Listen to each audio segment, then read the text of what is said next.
ಕೇಂದ್ರ ಹಾಗೂ ರಾಜ್ಯ ಸರ್ಕಾರಗಳ ನಡುವೆ ಈಗ ಪರಿಹಾರ ಸಮರ ಜೋರಾಗಿದೆ. ಬರ ಪರಿಹಾರ ವಿಚಾರದಲ್ಲಿ ಅಮಿತ್ ಶಾ ಹೇಳಿಕೆಗೆ ಸಿಎಂ ಸಿದ್ದರಾಮಯ್ಯ ಈಗ ಕಿಡಿನುಡಿಗಳನ್ನ ಆಡಿದ್ದಾರೆ. ವರದಿ ಕೊಡೋದಕ್ಕೆ ವಿಳಂಬ ಮಾಡಿದ್ದಾರೆ ಅಂತ ಅಮಿತ್ ಶಾ ಅವರು ಏನು ಹೇಳಿದ್ರು, ಆ ಹೇಳಿಕೆಗೆ ಈಗ ಸಿಎಂ ಸಿದ್ದರಾಮಯ್ಯ ಫುಲ್ ಈಗ ಗರಂ ಆಗಿದ್ದಾರೆ.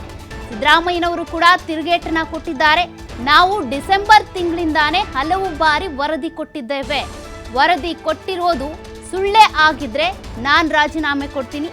ವರದಿ ಕೊಟ್ಟಿಲ್ಲ ಅನ್ನೋದಾಗಿದ್ರೆ ಅದು ಪ್ರೂವ್ ಆದ್ರೆ ಅಮಿತ್ ಶಾ ಅವರು ರಾಜೀನಾಮೆ ಕೊಡ್ತಾರಾ ಅಂತ ಪ್ರಶ್ನೆ ಮಾಡಿದ್ದಾರೆ. ಕೇಂದ್ರ ಗೃಹ ಸಚಿವ ಅಮಿತ್ ಶಾಗೆ ಸಿದ್ದರಾಮಯ್ಯ ಈ ರೀತಿ ಸವಾಲನ್ನ ಎತ್ತಿದ್ದಾರೆ. 6 ತಿಂಗಳಿಂದ ಕೂಡ ವರದಿ ಕೊಡ್ತಾನೆ ಬಂದಿದ್ದೇವೆ. 1 ತಿಂಗಳಲ್ಲೇ 3 ಬಾರಿ ಕೂಡ ಅವರು ಮನವಿಯನ್ನ ಮಾಡಿದ್ರು ಸಿದ್ದರಾಮಯ್ಯ. ಅದು ಕೂಡ ನೆರವೇರಲಿಲ್ಲ ಅನ್ನುವಂಥ ಕಾರಣಕ್ಕೆ ದೆಹಲಿಯಲ್ಲಿ ಪ್ರತಿಭಟನೆಯನ್ನ ಕೂಡ ಮಾಡಲಾಯಿತು. ಡಿಸೆಂಬರ್ 23ನೇ ತಾರೀಕು ಸಭೆ ಕರೆದು ತೀರ್ಮಾನ ಮಾಡ್ತೀನಿ ಅಂತ ಅಮಿತ್ ಶಾ ಹೇಳಿದ್ರು. ಇದನ್ನೆಲ್ಲ ನಾನು ಸಾಬೀತು ಮಾಡ್ತೇನೆ ಅಂತ ಸಿಎಂ ಸಿದ್ದರಾಮಯ್ಯ ಈಗ ತಿರುಗೇಟನ್ನ ಕೊಟ್ಟಿದ್ದಾರೆ. ಹಾಗಾದ್ರೆ ಇಷ್ಟು ಬಾರಿ ವರದಿ ಕೊಟ್ಟಿದ್ವಲ್ಲ, ನಾವು ಮನವಿ ಸಲ್ಲಿಕೆ ಮಾಡಿದ್ವಲ್ಲ, ಇದೆಲ್ಲದ್ರ ಬಗ್ಗೆ ನನ್ನ ಹತ್ರ ಸಾಕ್ಷಿ ಇದೆ, ದಾಖಲೆಗಳಿದ್ದಾವೆ, ಅದೆಲ್ಲದನ್ನ ಕೂಡ ನಾನು ಕೊಡ್ತೀನಿ, ಸಾಬೀತು ಮಾಡ್ತೀನಿ. ಇದೆಲ್ಲ ನಾವು ವರದಿ ಮಾಡಿದ್ದೇವೆ, ಮನವಿ ಮಾಡಿದ್ದೇವೆ ಅನ್ನೋದನ್ನ ನಾನು ಸಾಬೀತು ಮಾಡಿದ್ರೆ ನೀವು ರಾಜೀನಾಮೆ ಕೊಡ್ತೀರಾ ಅಂತ ಅಮಿತ್ ಶಾ ಅವರಿಗೆ ಪ್ರಶ್ನೆ ಮಾಡಿದ್ದಾರೆ ಸಿದ್ದರಾಮಯ್ಯ. ಅಕ್ಟೋಬರ್ನಲ್ಲಿ ಸೆಂಟ್ರಲ್ ಟೀಮ್ ಬಂದಿದೆ, ಅವರು ವರದಿ ಕೊಟ್ಟಿದ್ದಾರೆ ಅಕ್ಟೋಬರ್ 20. ನಾವು ಅಕ್ಟೋಬರ್ ತಿಂಗಳಲ್ಲೇ 3 ಮೆಮೊರಾಂಡಮ್ಗಳು ಕೊಟ್ಟಿದ್ದೀವಿ. ಅದಾದ್ಮೇಲೆ ಸೆಂಟ್ರಲ್ ಟೀಮ್ ಬಂದಿರೋದು. ಸೆಂಟ್ರಲ್ ಟೀಮ್ ಬಂದು ಇನ್ಸ್ಪೆಕ್ಟ್ ಮಾಡಿ ವರದಿ ಕೊಟ್ಟಿದ್ದಾರೆ. ಡಿಸೆಂಬರ್ 19ನೇ ತಾರೀಕು ಪ್ರಧಾನಮಂತ್ರಿಗಳನ್ನು ಭೇಟಿ ಮಾಡಿದ್ದೀನಿ. 20ನೇ ತಾರೀಕು ಅಮಿತ್ ಶಾ ಅವ್ರನ್ನ ಭೇಟಿ ಮಾಡಿದ್ದೀನಿ. ಅವ್ರಿಗೆ ಗಮನಕ್ಕೆ ತಂದಿದ್ದೀನಿ, ಈ ತರ ವರದಿ ಬಂದಿದೆ, ಮೀಟಿಂಗ್ ಮಾಡಿ ನಮಗೆ ಪರಿಹಾರ ಕೊಡಿ ಅಂತ ಹೇಳಿದ್ದೀನಿ. ಮತ್ತೆ ಕೊಟ್ಟಿಲ್ಲ ಅಂತಂದ್ರೆ ವಿಳಂಬ ಮಾಡಿದ್ರು ಅಂತ.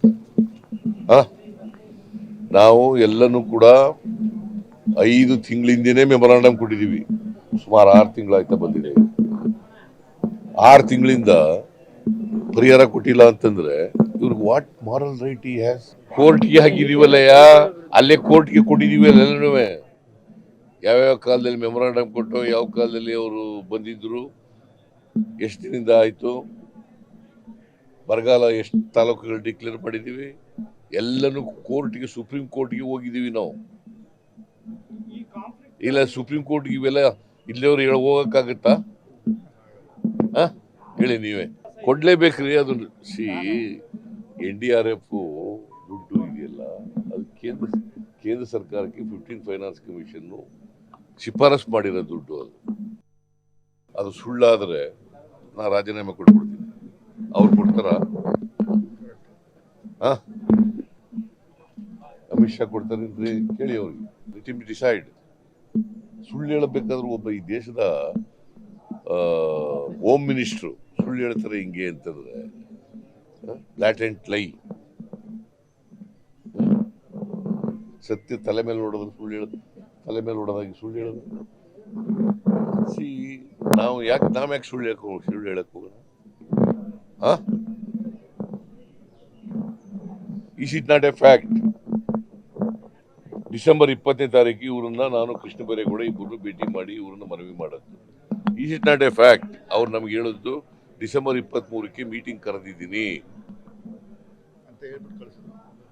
23ಕ್ಕೆ ಮೀಟಿಂಗ್ ಕರೆದಿದ್ದೀನಿ, 23ನೇ ತಾರೀಕು ತೀರ್ಮಾನ ಮಾಡ್ತೀನಿ ಅಂತ ನಮ್ಗೆ ಉತ್ತರ ಕೊಟ್ಟಿದ್ದಾರೆ.